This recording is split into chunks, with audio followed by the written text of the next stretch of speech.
2015, there was a resupply mission to the ISS. It blew up. NASA lost $100 million of cargo. And guess what? 6 months later, SpaceX comes back and they land the rocket on a return mission. So you get freaking uppercut, punch to the gut, and within 6 months, you're doing something as amazing as landing a reusable rocket back at 1/10 of the cost of ULAs. And by 2017, $62 million per launch, down to $2,800 per kilo into space. 3 years after that, 2020, SpaceX delivered astronauts to the ISS on a Dragon. Last year, 130 launches, all successful. Yeah, it's a proof of something.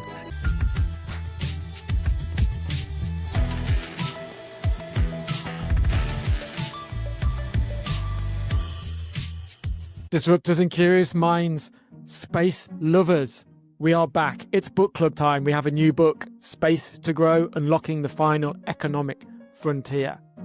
And space is a place of unparalleled possibility for humanity, and it is in the midst of a revolution. Space activities, once predominantly government-led and centrally controlled, are increasingly being driven by companies as well as governments, by market forces as well as public priorities. And so it begins. Space to Grow. We're reading chapters 1, 2, and 3, Blue Origin, SpaceX, and the inception point, essentially a 3-act history of NASA and the birth of the private space industry, led by a man that you all know very well.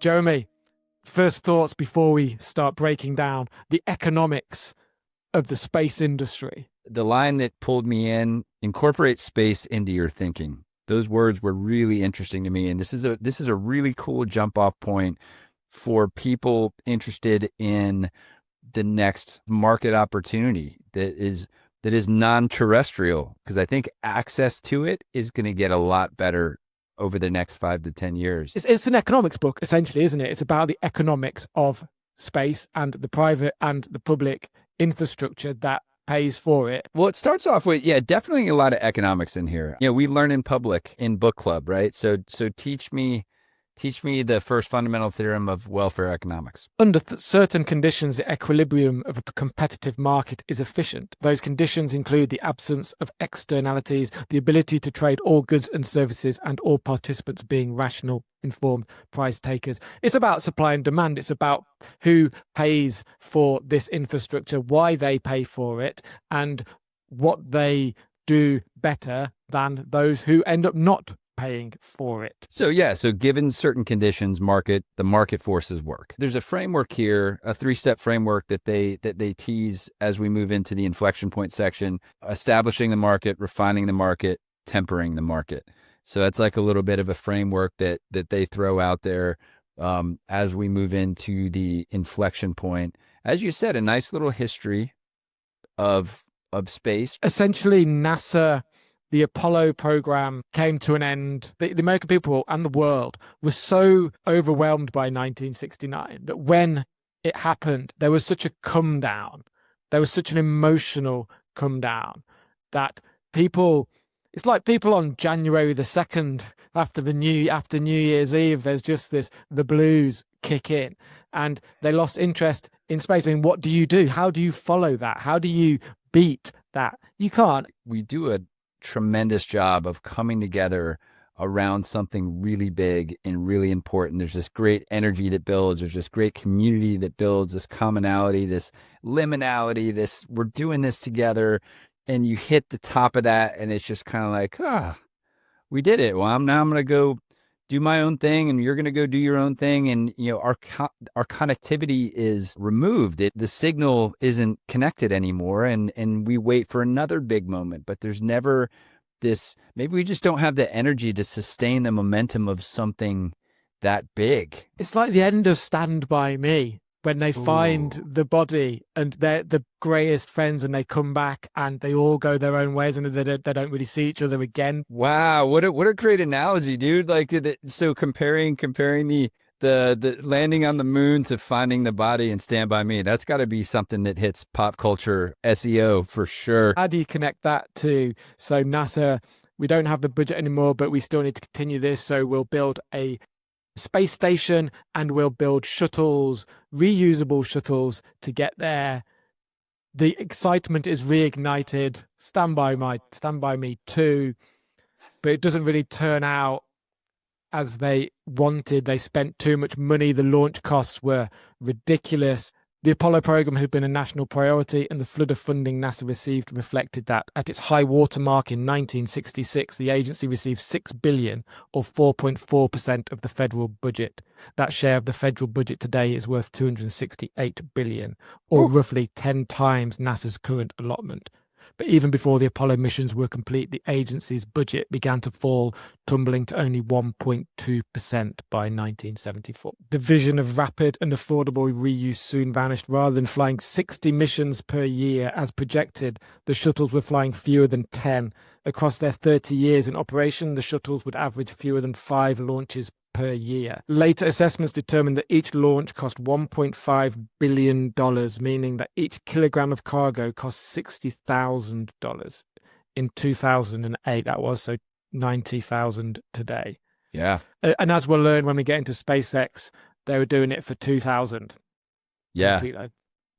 When we look at getting the SpaceX chapter, kind of what they've done to launch cost is amazing. So yeah, so the excitement's gone, the enthusiasm's gone, so is the budget, and they're trying to do the shuttle program with this budget that's just kind of tanking, right? What did you think about Pete Warden? The self-licking ice cream cones? Yeah. Yeah. Yeah, I read that, and I was hoping to get more insight out of that in depth, but he just kind of talks about the monopolistic aspect of that and how innovation can happen in that piece. So, we have the unfortunate shuttle disasters. Do you remember seeing those, watching those at the time? 100%. I was in class. We're all sitting there watching the television, and the explosion happens, and no one says it. That we're just like, we're thinking in our brains, like, holy smokes. The teacher turned off the TV and, did her best to maintain a little bit of, I don't know, something. I remember that. It was a big moment. And Columbia 2003, that was the end. NASA said, okay, end of the decade, no more shuttles. And that was the seeds, that tragic events sowed the seeds for what came next. Then you got 2004, George W. Bush and his vision for space exploration, and he later that year convened the Aldridge Commission. Basically said time to transform NASA. There's kind of two paths, weren't there? The path didn't take the two paths. There was one on the one side, let's go back to the 1960s, to the Apollo, to the mass ambition, and the other one, Constellation, and the second one was open the gates to the private sector. Yeah, so you have this, hey, we're going to redo Apollo. Apollo was amazing. Let's try to do that. And this Constellation. They wanted to go back to Mars. They wanted to go to Mars, didn't they? Right. They want to go back to Mars. Have you been? Yeah. And then this other program, COTS, what does that stand for again? Do you remember? COTS, Commercial Orbital Transportation Services. And $500 million. That's all they wanted in 2005. NASA requested $500 million. I say only for a new. It's not very much when you compare that to the billions which had come before it. And the goal of COTS was challenging private industry to establish capabilities and services that can open up new space markets while meeting the logistics transportation needs of the International Space Station. So this transitions NASA from doing it all to kind of providing some insight and help for these teams. Insight over oversight. COTS contracts followed a fixed price model rather than a traditional cost plus. So in a fixed price contract, NASA requests a service, for example, delivering cargo to the ISS for a set fee. It puts the financial risk on private companies, but the more that the companies can keep their costs below that fee, the more profit they make. So, and that drives innovation. Constraints drive innovation. I think that's what that ended up doing. And with 12 years of COTS, it supported the development of 2 orbital rockets and cargo vehicles. And it was at half the cost of a single shuttle launch at $850 million. for the development of those things. So it worked, right? It worked to kind of But prove it worked pretty quickly. Like the first contracts were awarded in 2006 to Rocket Plane Kistler. What a name. Sounds like a punk band. It does sound like a punk band, doesn't it? And the Space Exploration Technologies Corporation, better known as SpaceX. The first chapter throws a lot of SpaceX stuff out. Let's hit that in chapter 3. So let's move on to Blue. So Blue Origin, you have a young Jeff Bezos, speaking of the moon moment, speaking of the Apollo moment. He's 5 years old, watching the TV with his family. And, he speaks about this a lot. Well, as referenced in the book, that was a pivotal moment for him. He wanted to help humans figure out space to save humanity. This big grand mission that was sparked by the Apollo. A pivotal moment for many people, but not everybody ended up with their own space company and biggest internet retail website in history. I didn't know this, but he also went to university, didn't he? And he had a particular professor at university. Was it that guy? So, yeah. Mark, are you done making fun of me for referencing High Frontier? No, it does seem to come up a lot, Mark. It does seem to come up a lot. And when we get deeper into Blue Origin and SpaceX's contrasting visions for where humanity should go in space, Jeff Bezos is essentially he wants to build Gerard O'Neill's infrastructure, doesn't he? Big fan. Yes. So Blue Origin starts out as this think tank that's funded by Jeff Bezos. The pivotal moment there is he ends up hiring a guy named Rob Meyerson, former NASA guy, that starts to put a little structure around this little experimental pool that he keeps throwing money into. Some of the initial explorations I thought were really interesting that they referenced. One was like a catapult to launch satellites into space. One was some kind of laser beaming thing as some of the fun ideas that they pursued initially. I like the nice little Easter egg. Among the earliest employees was Neil Stephenson, the author of the cyberpunk sci-fi novel Snow Crash.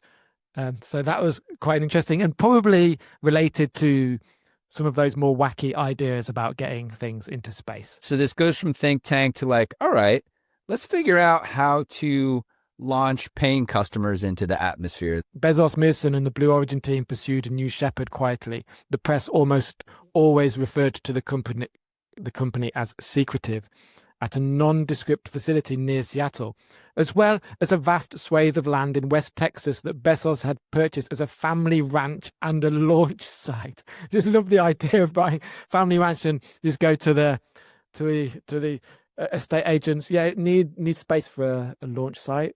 Yeah, make sure when the rocket blows, we got enough space to dissipate everything and to have billions. Okay, so we talked about COTS earlier and what that did to open up the idea of commercial innovation in the space industry. The next version of that is this commercial crew program, right? Commercial crew integrated capability, the very catchily CCI cap. I didn't know this. CCICAP, CCICAP. Government acronyms, man. I think what they needed was Neil Stephenson back then, working for NASA, to come up with better names. Oh, fair enough. It asked participants to propose a complete end-to-end design encompassing spacecraft, launch vehicles, launch services, and ground and mission operations and recovery for crewed missions.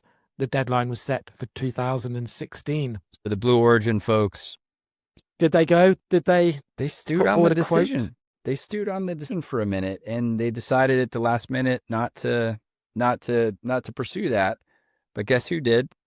We'll talk about in a bit. How much was Bezos involved in that decision? Because there's a line later on in the chapter where you think maybe he didn't sign off on it completely. He was a bit annoyed that they rejected it, didn't they? Because SpaceX ended up with a nice hefty check. All right, on to SpaceX. It's so quick. It's so recent. When all these dates, basically from 2003 is when it started, but 2005 was COTS. SpaceX didn't really get involved until 2006. It's so quick, but so recent, isn't it? It's 10, 20 years max. Yeah. All this has happened.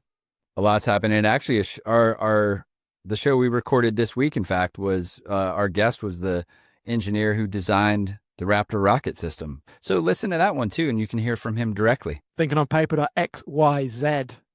We're getting better at plugging, Mark. Getting better at plugging. People should be listening to this. We're interviewing rocket scientists from SpaceX and NASA 1 week. Neutral atom quantum computing CEOs the next.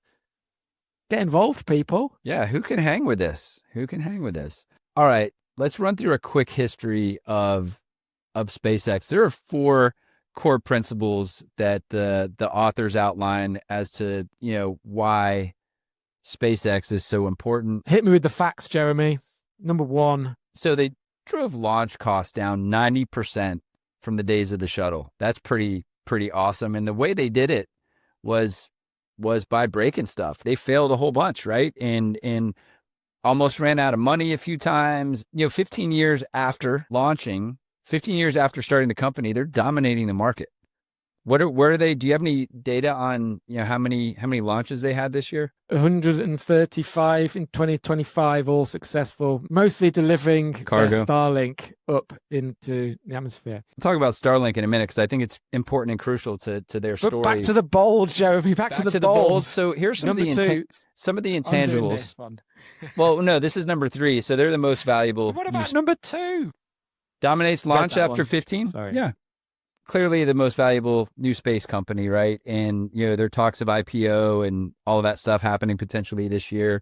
More of the intangibles. They trained this new group of space entrepreneurs, right? And inspired a bunch of others to start companies and do things. We talked to our guest this week who's doing space-based solar power, originally designed the Raptor rocket. So he came out of this SpaceX org, right? And lastly, well, like the PayPal mafia, they're talking about the SpaceX mafia. SpaceX has directly trained a core group of space entrepreneurs and indirectly inspired countless more.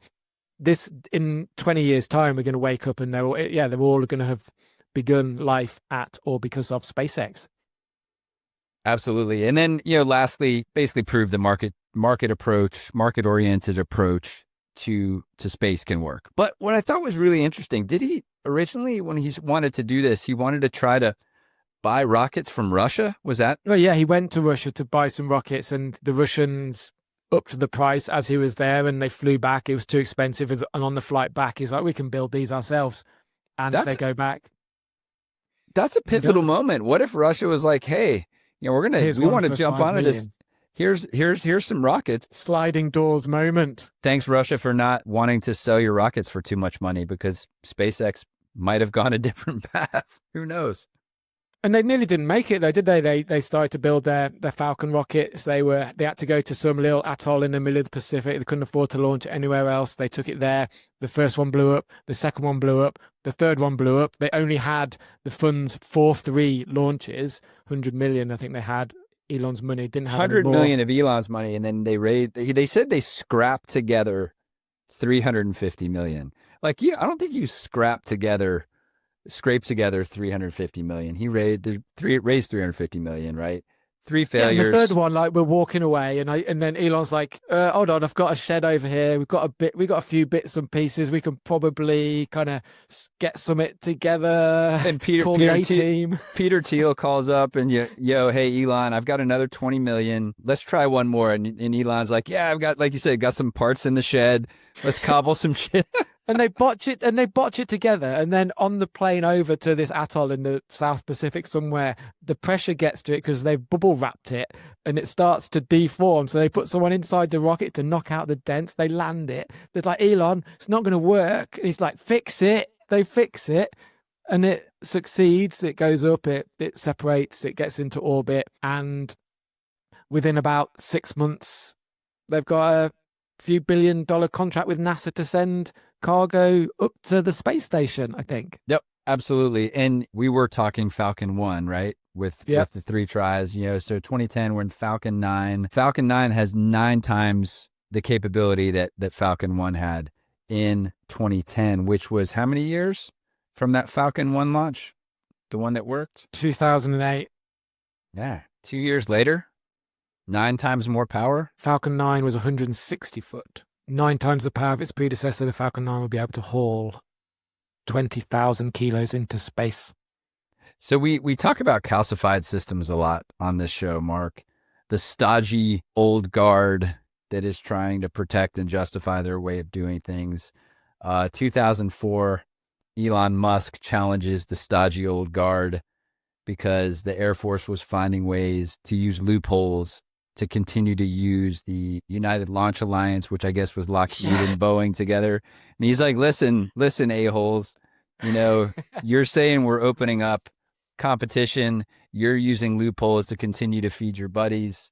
What was the outcome of that? He sued the military, and they essentially rescinded and said, okay, from here on out, it's open.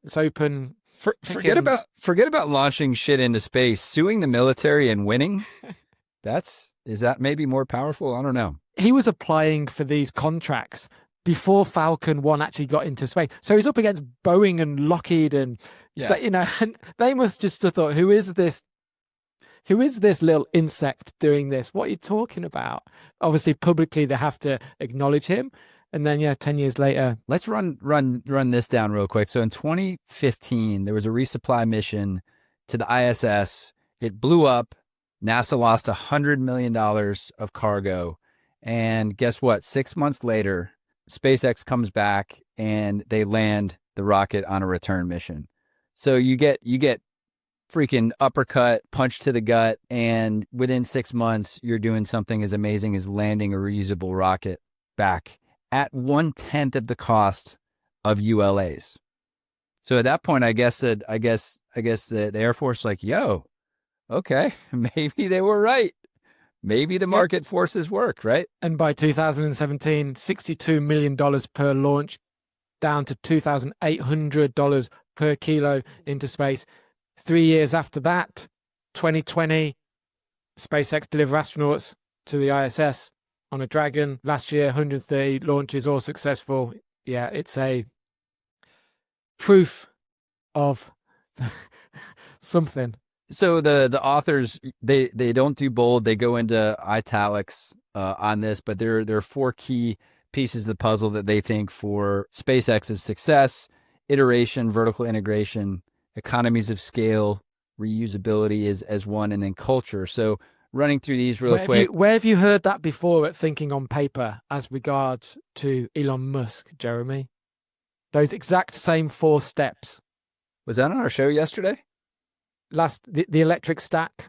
Oh, vertical integration, 100%. Yeah, at Tesla. That's exactly what he did at Tesla. See, we're tight. We're connecting. We just connected a dot live. I don't know who else does this, guys. Yeah, we're there. Nobody. So iteration, just really quickly, I thought the Ferrari Honda comparison was pretty cool. Simple, light, cheap, and be famous for your failures. Doesn't have to be the machine that the Ferrari is. It's just got to be hyper reliable. Let's make it. Well, he says the Ferrari is super expensive but unreliable. I don't have a Ferrari, and I'd like somebody who has a Ferrari to confirm if they are unreliable. But he says that Ferrari is very expensive, unreliable. You can buy a Honda Civic, and I guarantee you that in a year it won't have broken down.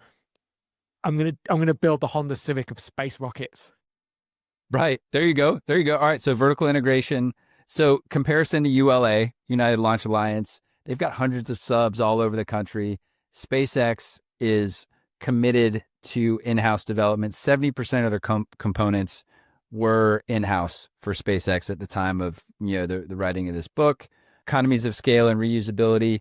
Elon Musk says throwing away a rocket after one use is like chucking an airplane after the first flight. Interesting thought. Cost breakdown. The fuel was about $200K. And the remaining costs for the rocket were in the manufacturing. 60% for a potential reusable stage, 20% for the second stage, 20% for the nose cone. So they focused on that 60% and were able to do some pretty cool stuff. Culture. How important is culture, Mark? The last one. I think culture is incredibly important. I don't think that they would have achieved half of what they have without the culture. SpaceX was and is laser focused on its long-term mission, reaching Mars. A lot of other space companies are trying to win contracts, said Jonathan McDonald, an astrophysicist at the Harvard-Smithsonian Center for Astrophysics. SpaceX is trying to get to Mars. That mission was baked into the company's everyday culture, according to the many SpaceX alums and leaders with whom we've spoken over the years. It's inspirational, it's grounding, it's wow, it's got everything that they need. There are a couple of things I want to talk about in future chapters, but Starlink, I think, is such an important thing here as a key element to fund this mission to Mars. We're going to talk about that a little bit more in coming episodes. We're going to talk about Starship. We're going to talk about how SpaceX influences the supply and demand curves. There's a lot here. We also have some very, very special ex-NASA guests coming on the show very soon. I tell you what, there's big stuff. To this. Big stuff. Get on the rocket now. Friends and neighbors, we've got some big stuff coming. This is exciting. I'm fired up. I know you are, Mark. So far, so good with the book. I'm excited and I'm glad we chose it. Chapters to come. Stay curious. Be disruptive. Keep thinking on paper and reading books with us. Read books with us. Read books.